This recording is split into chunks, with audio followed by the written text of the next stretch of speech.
to my channel. If you're new here, my name's Meg, welcome, and if you're returning, then welcome back. It feels so good to be just like sat doing a story time again, because I feel like it's been forever. I know that I've left a massive gap, okay, like you don't need to tell me, but to be honest, I've been very inactive on all of my socials lately because I've gone back to work. And I mean, when you've had 7 months off of work and you've woken up every day thinking I can do what I want with my day today, I've got nowhere to be, going from that to getting up in the middle of the night and going to work, and it's just tiring. Like, even when I get home early from work, I still don't feel like doing anything productive because I've gotten up so early. So forgive me for that. I am going to try and get more consistent, especially since I'm nearly at 1,000 subscribers, because I'm so excited to reach 1,000. I'm going to do a giveaway as well on my Instagram when I do hit 1,000, so make sure you keep an eye out on that. I will obviously also post a YouTube video saying that I've got a giveaway running for anyone that doesn't follow me on Instagram. However, I think you should be, actually, so I'll leave it linked in the description box below. Anyway, today's video is going to be part 3 to my story time about my psycho ex-boyfriend. Now, if you haven't watched part 1 or 2, I would recommend watching those first, because you probably won't really understand what's going on in this one if you don't watch those, so I'll link those down below. But I will do a quick summary of what happened in part 2, just for anyone that's forgotten. I know I have. I actually had to watch the video back myself because I was like, I can't even remember where I ended it. I don't know whether this is going to be the final part to the story or whether I'm going to have to do another one. It really depends on how much I ramble on, and we know I can do that. So in part 2, essentially the relationship that I had with this boy, who was very controlling, very possessive, not a nice person, tried to kind of break me down and make me feel insecure about myself so that I would think that I could never leave him because no one else would want me.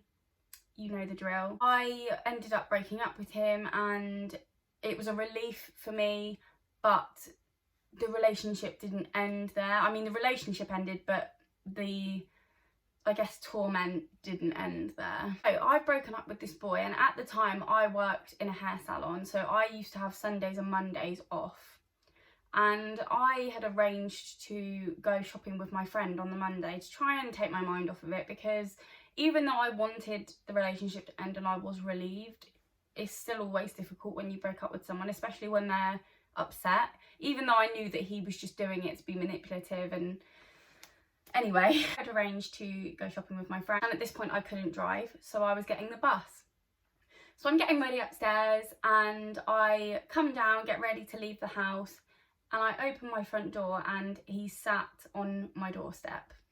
And I didn't know he was there. Like, I don't know how long he was there for. He could have been there all morning for all I know. But I'm like, okay, why are you on my doorstep? And he kind of had his head in his hands, and he just gets up and he starts, like, I don't even know, like crying to me, like saying, please, can I talk to you? Please talk to me. And I'm like, look, I don't have anything else to say to you. Like, I've said all I need to say. I don't know what else you want from me. I certainly don't know why you've turned up at my house uninvited and sat outside waiting for me to leave. Like, how freaky is that? Imagine if I hadn't left the house that day. Like, how long would he have been sat there for? He comes into my house uninvited, like he just walks into my house, and obviously I'm a young girl, I'm the only one at home because it was only me and my mum that lived at home anyway, and my mum was at work. So I'm there on my own with this guy that's just barged his way into my house.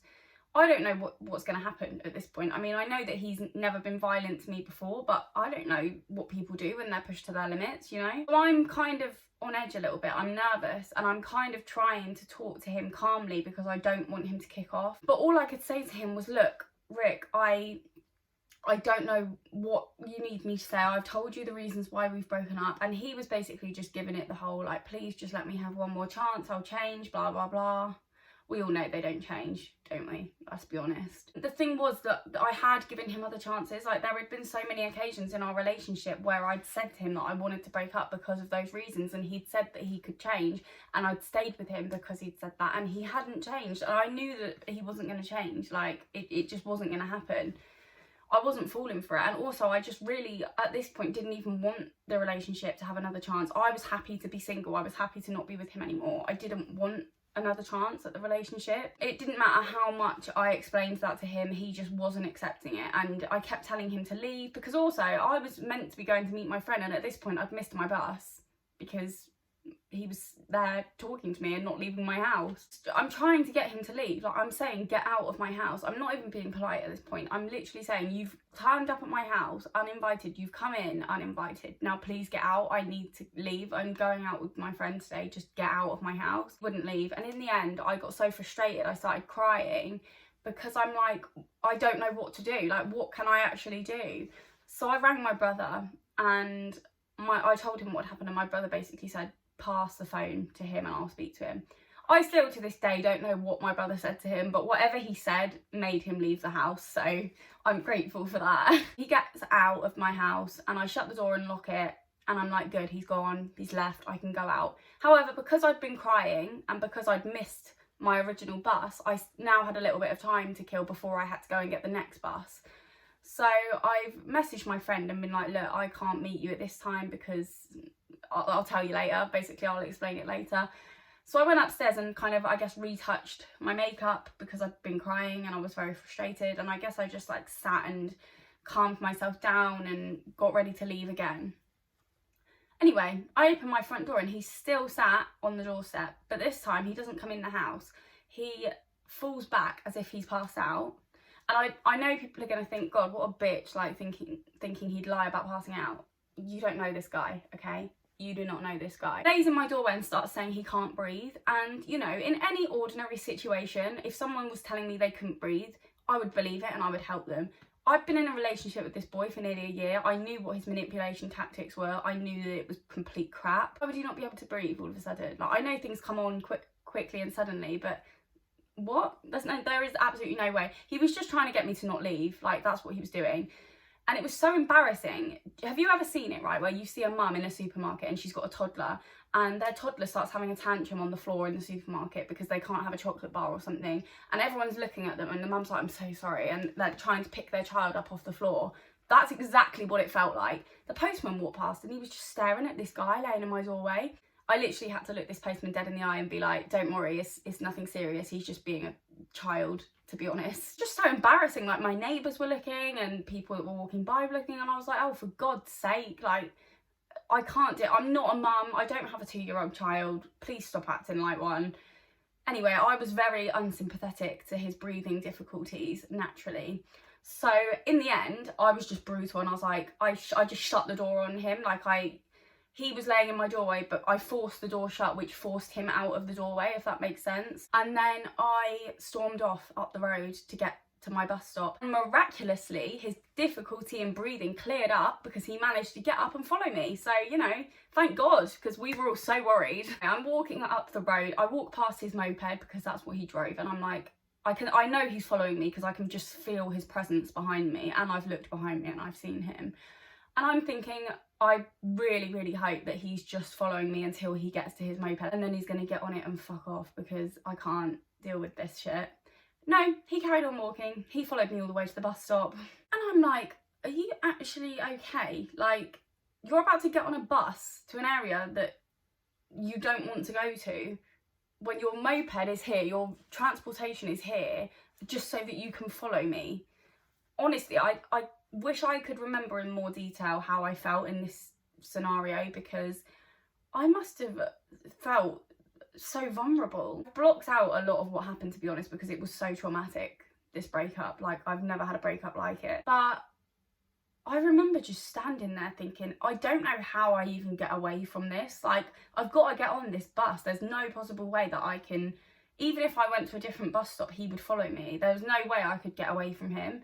And obviously there was no one that I could talk to or ask to like get him away from me, so I just had to let him follow me, and it was really traumatic for a 17-year-old girl. Right now, if someone did that to me now, I would just go up to the nearest stranger and be like, this man's following me, please call the police. Or I would call the police myself. The bus comes, and again, I'm just hoping that he's going to let me get on the bus and then he's going to leave. Oh no, he gets on the bus with me. He comes and sits next to me. Just comes and sits next to me, like we're travelling together. It was just so embarrassing because he really did not care who heard what he was saying. Like, he was literally sat next to me on this bus saying, please tell me why we've broken up. Like, saying all the same crap. I've already answered all his questions. Like, he knows why we've broken up. He's just I don't really know what his thought process was. I don't know how psychopaths think. But he sat next to me on this bus, like begging me to talk to him, and I'm like sat facing away from him. So I've like almost turned my body towards the window, and I'm texting my friend like, oh my God, you're not going to believe what's happened. Like, meet me here. We need to like run as soon as I find you. Bus journey's like 20 minutes, half an hour as well. It wasn't even a quick bus journey. So I had to endure that for fucking 30 minutes of my life. It wasn't even like I could get up and walk away from him, because I had sat on the inside seat and he was sat on the outside, like in the aisle. Looking back, maybe I should have sat on one of the single seats so that he couldn't sit next to me. But I mean, even if I did get up and move, he would have just followed me anyway, because we were on a bus. It's not like I can just get off. He would have just got off with me. So, you know, it was a difficult situation, and I felt like I was like, I'm just gonna have to endure this until I get to my destination, and then I can run. So we get to Poole, that's where I was going, Poole bus station. It's like outside the shopping centre, which is where I was meeting my friend. And I get off the bus, and he acts like he hasn't just followed me to Poole. Like, he acts like he hasn't just turned up at my house, sat outside my house for God knows how long, pretended he was having breathing difficulties just so that I wouldn't leave the house, followed me to the bus stop, got on the same bus as me, and sat next to me and harassed me for that entire bus journey. He just acted like none of that had happened and went, oh, okay, well, are you going to give me a hug goodbye then? No. I didn't even say anything to him. I just legged it, and I was like, I can lose him now, because there's a lot of people at the bus station. As soon as I get into the shopping centre, I can run. Like, he's not going to be able to follow me. So I get to my friend. We'll call her Jess. She was one of my good friends. Like, she was always there for me in any situation like this. And found her, and I told her everything that had happened. And she was like, okay, well, let's just like do a bit of shopping, and if we see him, we'll leave. So bearing in mind as well, it was like November at this point. So we were kind of trying to do our Christmas shopping. So, and we're in Boots, and I see him walking around Boots, and I don't know whether he knows I'm in there or not. I don't know whether he's in there because he's followed me there, or whether it's just a coincidence, but I'm like, he's still here. Like, he hasn't left, he's still here. And I'm like, we can't go back to my house because his moped is literally like outside of my house, so he's got to come back to where I live to get his moped to go home. And if he sees that I'm home, not that he could see because I don't have a car, but like, he probably will try his luck, knock on the door and see if he can speak to me again. So I was like, I don't want to go back to my house because that's the first place he's going to look for me. So my friend Jess was like, don't worry. Her boyfriend basically lived in an area that was like outside of Poole. And she was like, we'll go back to my boyfriend's. We'll call him Charlie. She was like, we'll go back to Charlie's. He won't think to look for you there. So we get on this bus to the place where Charlie lives, and we go to Charlie's house, and I spent the rest of my day there, to be honest. And my mum picks me up, and I feel like to understand this part of the story, you probably would have had to have watched my other story time about my boyfriend before Rick. But basically, I get in the car and my mum's like, I've had a text from Harry. Now, Harry is my boyfriend that I was with before Rick. He was my first love, my first proper relationship. He cheated on me 4+ times, and we broke up, I think, 3 times in total. And we were together for just over a year, and it was pretty horrendous. If you haven't watched that story time, I will link those ones down below too. There's 4 parts to it, and it's long, and it's, you know. When Harry and I broke up, he got into a relationship with someone else quite quickly, and so did I. And maybe we both did it for the same reason. Maybe we both wanted to try and prove to the other one that we were over each other when we clearly weren't. I can't speak for him, but I know that the main reason I got into a relationship was because I wanted to prove to myself and everyone else that I was over Harry. Anyway, bearing in mind Harry's still with his girlfriend, the girlfriend that he got with around the same time that I got with Rick. He's texted my mum saying, I've heard about Meg breaking up with Rick. I just wanted to check that she's okay. I mean, you just think my life couldn't get any more dramatic, don't you? Like, as if I haven't got enough to deal with. I'm being stalked by my ex-boyfriend, and I've now got my other ex-boyfriend asking how I am. You just know it's not innocent, don't you? You know you're not asking how I am because you care. You want to get back with me. In that moment, I think I actually sat there in disbelief. I was like, I can't believe that this is happening to me. Like, what? Because part of me never really fell out of love with Harry, especially at this point, because we'd only been broken up for like not even a year at this point. I text him and I was like, look, I know you text my mum asking how I am. What do you want, basically? And he was just like, I just wanted to know, like, if you're okay, like, what happened, blah, blah, blah. And Harry ended up coming around my house that evening, and we decorated the Christmas tree together because me and my mum were decorating our tree that night. And so Harry helped us do it, basically. And I told him like the whole story of what had happened.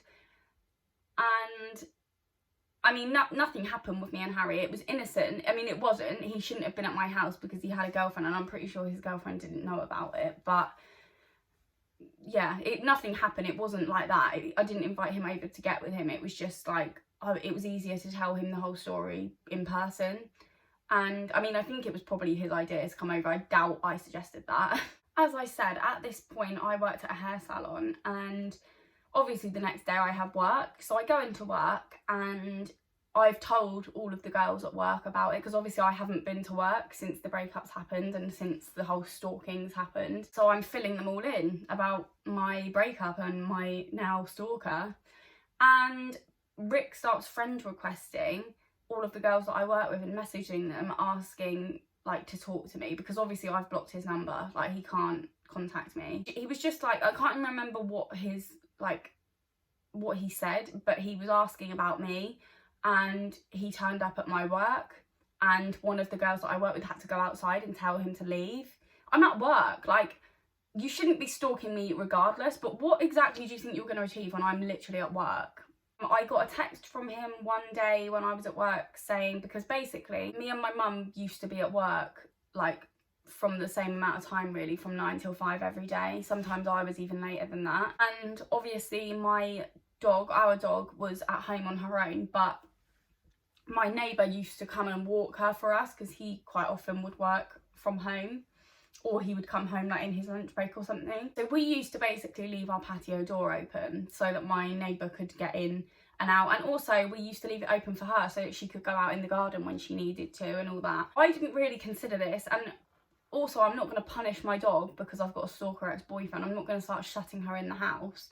So I get a text from Rick when I'm at work one day saying, I see you still leave your door open for the dog.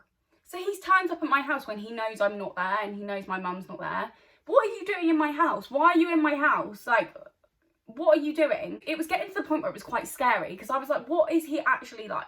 At this point, I can't predict what he's going to do. For all I know, he could steal my dog and like refuse to give her back until I get back with him. Do you know what I mean? It sounds dramatic, but I didn't know what he was capable of. I didn't think he was a stalker, but I found that out the hard way. And obviously it made my mum feel really uneasy as well, because it's her house at the end of the day. I'm just her child that lives there. It's not really my house, it's her house. But one thing that I did notice that day after he'd been in our house was that I couldn't find the perfume and the necklace that he'd bought me for my birthday. So my birthday was only a couple of months before this happened. And he bought me like this nice perfume and a necklace, and he had said to me when we broke up, I want everything back that I've ever given you. And I said, cool, like I don't want it anyway because it reminds me of you, so you can have it. And there were a few occasions where he would be like, I'm coming over to get what I've given you. And one of them was like a phone charger. He gave me this phone charger for my iPhone because I had just got an iPhone. Like, I was really late to the iPhone game. I think I got one secondhand and it didn't come with a charger. So he had given me an iPhone charger. And he was saying that he wanted it back one evening. So I was like, okay, come and get it then. And my mum was like, just put it in like a little doggy bag and just hang it like out of the post flap on your door where your letters come through. She said just hang it like through there so that when he comes to get it, he can just take it and leave. I was like, I'll do that, but he's still gonna knock on the door and try and come in. Like, the only reason he's actually coming over is because he wants to see me. So anyway, I did that. He comes over, knocks on my door, rings the doorbell, and I not opened the door, but I opened the little post up, and I was like, you've got what you want, leave.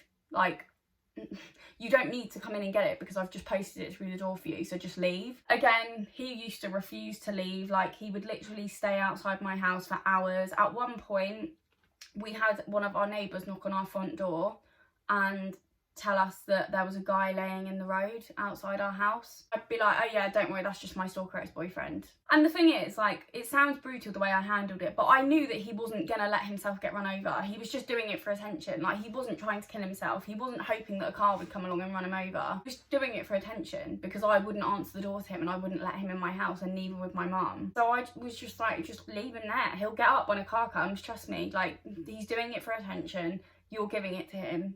And obviously this woman felt a bit sorry for him, because she didn't really understand what had gone on. Like, she didn't know everything that had happened.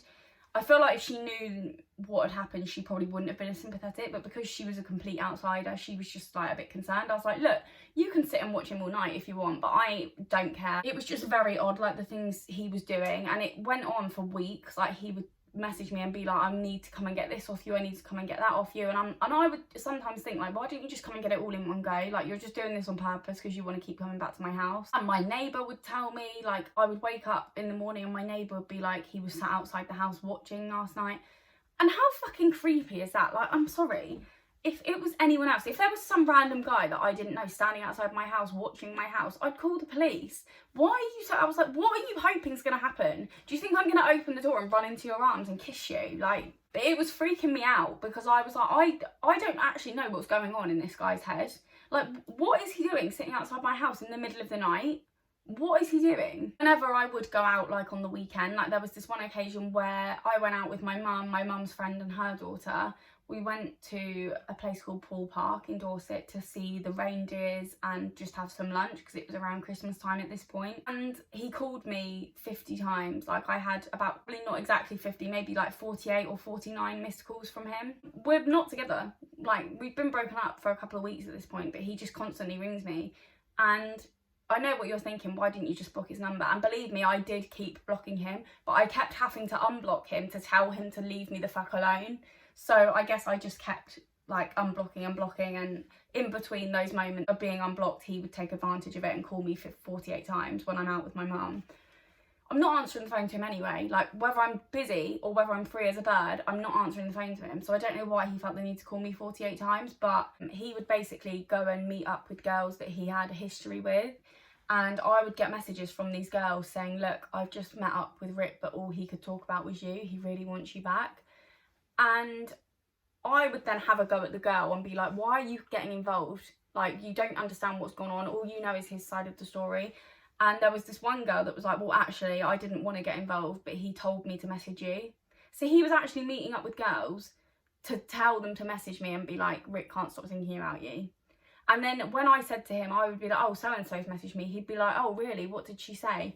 You know she's messaged me. You asked her to do it. You probably wrote the fucking message for her. And also, God, there's so much to remember. Like, there's so much that's coming back to me now. So remember I told you that Harry and I had become back in contact. Nothing was happening with us, but we were speaking a little bit. And basically Rick had got wind of the fact that we were speaking again and suddenly decided to befriend Harry. Now, they'd never been friends. Like, never in their life. Not before I was with Harry or before I was with Rick. They'd never been friends. They were in completely different friendship groups, completely different social circles. They were not friends. And suddenly Rick wants to be Harry's best mate because he's heard that me and Harry are talking again. And basically Harry had this caravan on his drive that he used to sit and smoke weed with his friends in. So Rick decides to take up smoking weed so that he's got something in common with Harry, and so that he can go to Harry's house and sit with him and try and get information out of him. And Harry's saying to me, like, this was what annoyed me as well, was Harry was so, like, naive to the situation. Because Harry would be like, oh, Rick's, like, coming over tonight. And I'd be like, why are you allowing this? Like, I've told you everything he's done. What do you actually think he's coming over for? Because if you think he genuinely wants to be your friend, you're a fucking idiot. Because why has he waited 4 years of being at school with you to now be your friend? It doesn't make any sense. Rick basically had this very clever way of making it look like I was still talking to him without, like, him being a psycho about it. So basically, he would be at Harry's caravan and he would message me 50 times in capital letters, screaming at me, like, telling me to call him immediately or he was going to turn up at my house again and all that. And so I would call him eventually just to shut him up. But it wouldn't be to have a pleasant chat. I would call him to tell him to leave me the fuck alone and stop turning up at my house and blah, blah, blah. But obviously the way he made it look was he would send me all these texts and then I would eventually ring him to shut him up. And from his side with Harry, he'd be like, oh, hang on, I've just got to go, Meg's calling me. So he would make out like I was the one that was bothering him to Harry. One day when I was saying to Harry, like, why are you allowing this to happen? He would say to me, like, it's all well and good you saying that he's done this, but you're the one that still keeps calling him. And I was literally like, what? I don't keep calling him. The only time I call him is when he messages me 100 times in a row telling me to call him or he's going to turn up at my house, and I don't know, like, I don't know what he's going to do. Do you know what I mean? So obviously Harry told me this, and then I was like, do you know what, I'm not falling for it anymore.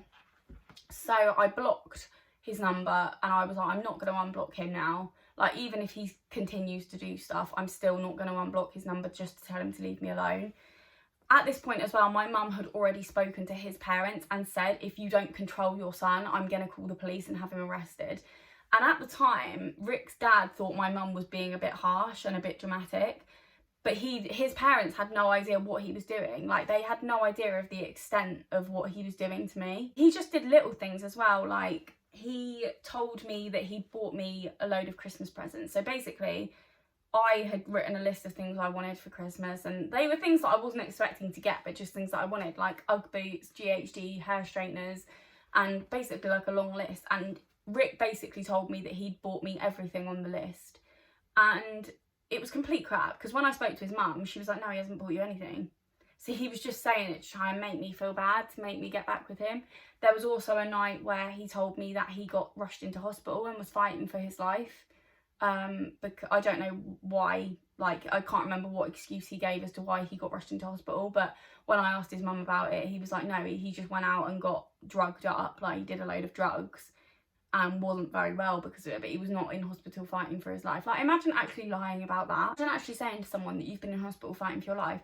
Thank God I wasn't that stupid and I didn't believe it. But imagine if I had. Like, imagine if I'd believed that and I'd got back with him because of it. From his side, it was just very much like, I'm such a good boyfriend. I've done this, this and this. I'm the victim. You're being horrible by not getting back with me.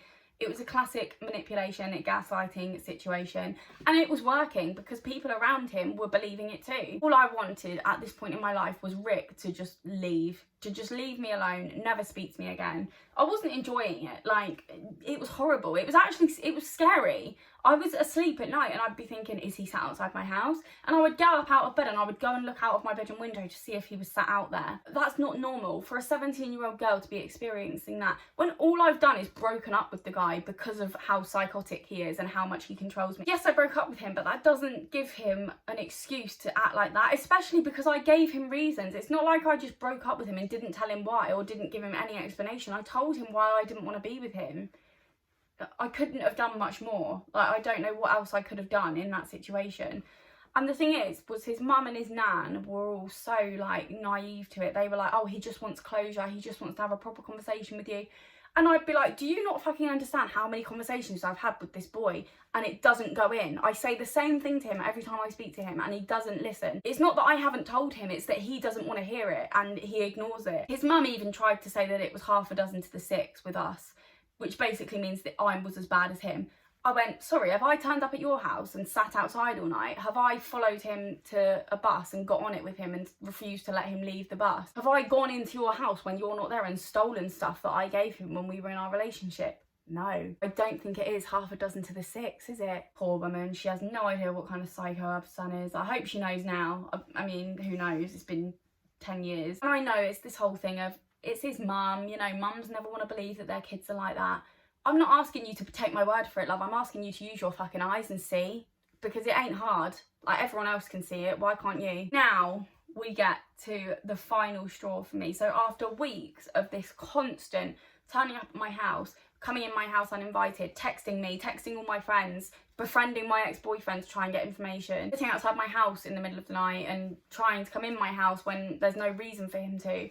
After weeks of this, my mum basically called the police and said, because she said to his parents, if you don't sort him out, I will call the police. And they didn't. So she called the police and we told the police everything. And the police went round to his house to give him a formal warning. They said, we're going to tell him that he can't contact you. And if he then breaks that, we'll give him another warning and say, if you break it again, you'll be arrested. So basically, they went to his house to give him this warning and say, you cannot contact her or you will get in serious trouble. It was at this point that his parents finally decided to do something about their child, and they took his moped off of him so that he couldn't physically come to my house even if he wanted to. I mean, he could, because there was other forms of transportation, but like, he couldn't just turn up in the middle of the night, for example, unless he wanted to walk there. So the police have given him this warning. They've said, you can't contact her. No sooner than the police have left his house and walked down the road to their car, he's called me.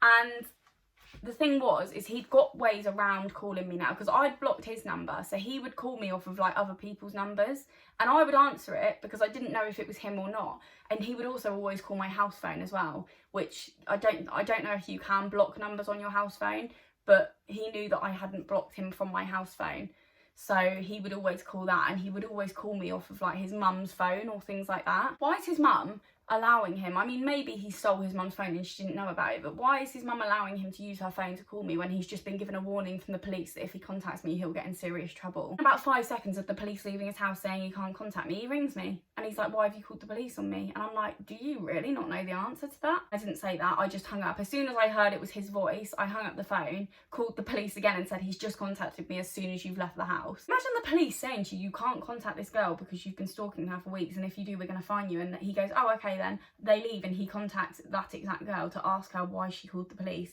when they've just outlined the exact reasons why I called the police. He ended up getting fined. I can't remember what amount the fine was. He probably didn't pay for it. His mum and dad probably bailed him out of that one. But the police then said to him, you know, we fined you now. You cannot contact her or try and see her because we will arrest you.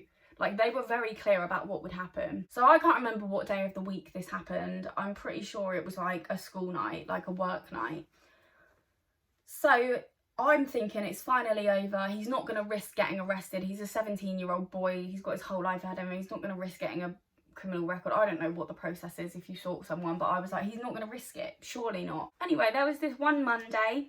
I'm off work. I wake up on this Monday morning and I have no plans that day. I'm like, I'm just going to have a chilled day. From the minute I woke up, I'm talking 9 o'clock in the morning, I'm getting phone calls on my mobile from one of his parents' numbers, and I know it's him.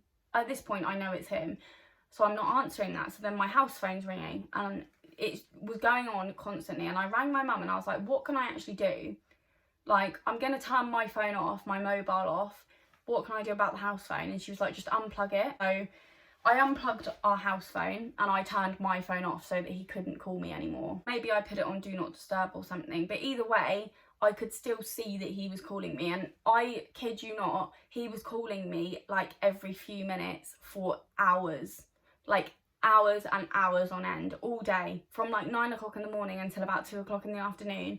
He was calling me constantly, and I wasn't answering any of them. I was actually watching the In-Betweeners movie because it had only just recently come out, and I was literally sat with snacks, chilling, watching the In-Betweeners movie, completely ignoring the millions of phone calls that were coming in on my phone and my house phone. And I'm not concerned that he's going to turn up at my house because his parents have taken his moped off of him. Oh. It gets to about 3 o'clock in the afternoon. I've not heard anything from him for a while, like the phone calls have stopped. So I'm thinking, good, he's got the hint. Oh no, I get a knock at the door. Do I even need to ask myself who it is? Not really. I look out the window and he's there. Hello, you're at my house again. And bearing in mind, he's walked. He's walked to my house from his house, which is probably about an hour's walk. I'm not even joking. Like, he's actually walked that far to get to me because I haven't answered the phone to him. And I don't know what to do. Like, I'm in the house on my own again. Obviously the dog's there, but you know, I'm on my own. I'm like, what do I actually do now? What more can I possibly do to tell this boy that I don't want him anywhere near me? So the first thing I did was call my mum, and I was like, look, Rick's turned up. And she was like, I'm leaving work now. So she just left work. She wasn't even meant to finish until like 4 or 5 o'clock, but she just left. She was like, I'm not risking this. He could break into my house and hurt my daughter. So she left work, and he stood outside banging on my door, telling me to speak to him, telling me to answer the door to him. So I've just called my mum. I'm not answering. I've shut the curtains so that he can't see me. So around the same time that my mum turned up home, his parents turned up. So his parents turned up shortly before my mum and managed to get him away from my front door.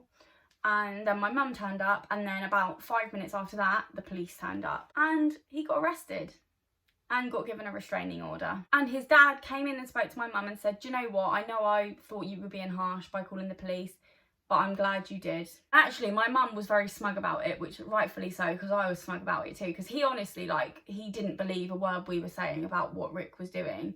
And now he'd seen it with his own eyes. This boy had walked to my house because he'd been calling me. He must have called me over 100 times that day. And I wasn't answering, so he left his house in the middle of the day, walked an hour and a half to my house just to bang on my door and beg me to come and speak to him. That was more or less the end. Apart from a few occasions, he texted me on Christmas Day saying happy Christmas and I hope I had a good day, and obviously I ignored it. And he texted me a few times. You know when boys do that thing where they pretend they've accidentally sent a text to you that was meant for someone else? So he would text me stuff saying like, on my way, can't wait to see you, and things like that. And then he'd text me again saying, oh sorry, that wasn't meant for you. And I'm like, I know you've done that on purpose and I do not care who you're seeing. Couldn't care less, hun. I'm just thankful that the police did something, to be honest, because I hear so many stories of women being stalked by their exes and the police don't do anything. Maybe it's because I was a child, maybe it's because I was young and I was only 17, I don't know, but I'm just glad that they did something, because finally my nightmare had come to an end. So that is the end of my stalker story. Reliving it all is just so bizarre. It's been 10 years now, and still to this day, I'm not traumatised by it, but the fact that I can remember it in so much detail, even now, is just so shocking to me. I have blocked a lot of it out, especially the actual relationship itself, because like I said, he did beat me down into a former version of myself that I didn't recognise.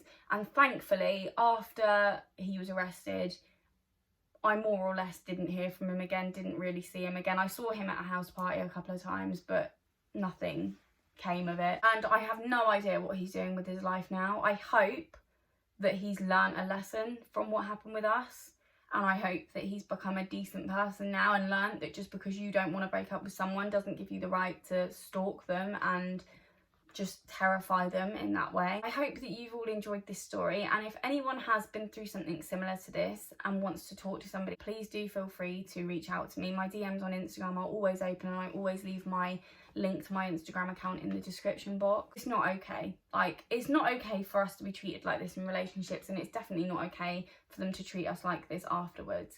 Because also, this boy, he would say things to me like, no one else would want me, everyone else just wanted me for sex, but he was the only one that ever saw me for the woman that I was, or whatever. And he would say to me like, no one's ever gonna want you. And I would be like, okay, that's fine. Do you know what? If my choice is no one ever wanting me or being with you, I'll choose no one ever wanting me. Because even if he was the last man on earth, nah. Sorry, I'd rather be alone forever. So don't let men try and trick you into staying with them or getting back with them with that line of no one else is going to want you, because it's bullshit. I promise you, men are going to want you, women are going to want you, whoever you're attracted to, there is more people out there that are going to want you. How many people are there in this world? Like, you actually think that that person's going to be the only person that ever wants you? Not a chance. Look at me now. I mean, I have a boyfriend that loves me and appreciates me and doesn't try and control me, and I'm happy. So don't let any man try and trick you into staying in an abusive relationship with that line, because it's not true. You will find someone that appreciates you and treats you correctly. That's kind of it, really. I am going to leave a few links down below of abuse helplines if anybody needs one. I know that I wasn't abused physically, but I was definitely abused mentally, and the way that he treated me after the breakup was not okay. Like, how is that okay? And thank God I still lived with my mum and I was still kind of a child, because imagine that happening to you as an adult. Imagine if you lived like on your own and your ex kept turning up to your house. And thankfully he wasn't capable of other things, but who knows, you know, there's some men out there that have killed their ex-girlfriends. I don't know if anybody's ever seen the documentary on BBC called Murdered by My Boyfriend. If you do want to watch it, it is quite distressing and it will upset you. But if you want to watch it, I will leave a link to it down below, because it is still on BBC iPlayer. But it's horrendous. Like, watching it, you just think some men really do let jealousy push them to murder someone or seriously hurt someone. I'm not saying that it was just men, before anyone comes at me with that.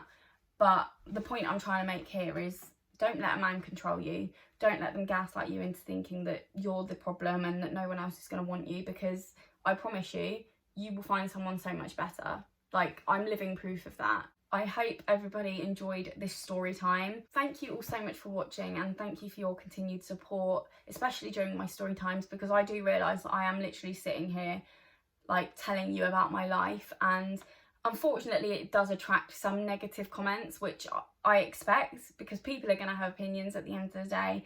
I don't let people like that get to me. so don't worry about me in that aspect. But thank you all so much to the people that leave really nice comments on my story times especially, but just my videos in general as well. I can't wait until there's 1,000 of you. Like, I'm so excited to hit 1,000 subscribers. So if you're not subscribed already, make sure you subscribe down below, and if you liked this video, please give it a big thumbs up. I will link my other story times down below if you're interested in watching any of my others. Obviously I have one on my ex-boyfriend before Rick, I also have one on my worst date ever, and I also have one about my toxic best friend that I used to have. So I'll put the playlist down below. You can have a little browse of it if you want to. And I'll see you in my next video. Bye guys.